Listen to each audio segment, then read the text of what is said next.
There will now be 17 new prior authorization requirements in original Medicare in 6 states. And one of those states is my great state of Texas.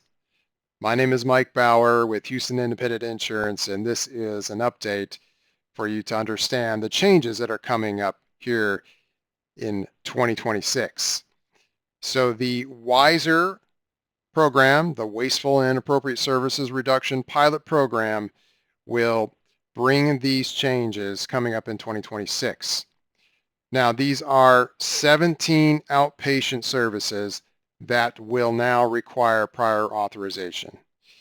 You'll notice we have nerve stimulators here in the first three, and you've got the deep brain stimulation, vagus nerve stimulation, and several others. Notice here, epidural steroid injections for pain management and percutaneous vertebral augmentation for vertebral compression fracture. That's another one. And as you see these others here, looks like something for knee surgery and a few others. So that's the 17 new prior authorizations for original Medicare.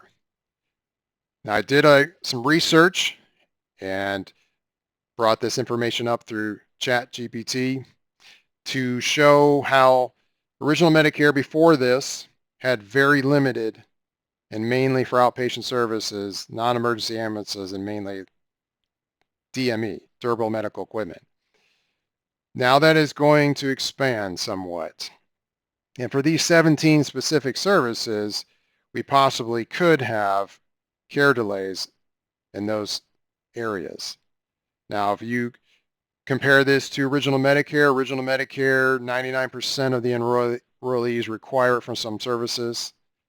According to these articles here, it has been about 0.01%, I think, for original Medicare. Well, now that's going to tick up on the original Medicare side of things. Now, in comparison to Medicare Advantage, original Medicare still will have a lot less prior authorization requirements. The ones of main concern in Medicare Advantage would be inpatient prior authorization, skilled nursing, and chemotherapy. And these are used to control costs and utilization under fixed budgets with robust utilization management. And so, as you know, there are often delays in complexity and variability across the plan types in Medicare Advantage. Now, time-sensitive prior authorization delays in Medicare Advantage will still be there and not in original Medicare, which in my research would say these three are still of importance in Medicare Advantage, and they'll still be there: post-acute and rehab, home health, chemotherapy, and imaging. Now, there has been a program developed to try to speed up these prior authorizations, and hopefully the companies will comply and go with this voluntary program. Now, in my research, I would say these are the top 4 most time-sensitive prior authorizations for the new prior authorizations in original Medicare. And that would be the steroid injections for pain management, the cervical fusion for spinal instability, the percutaneous vertebral augmentation for vertebral compression fractures, and the deep brain stimulation, vagus nerve stimulation for things like Parkinson's, tremors, and seizures. So that will be in place. So try to work with your doctors and to, as you know, the squeaky wheel gets the grease, try to push that along in these areas now if you have original Medicare.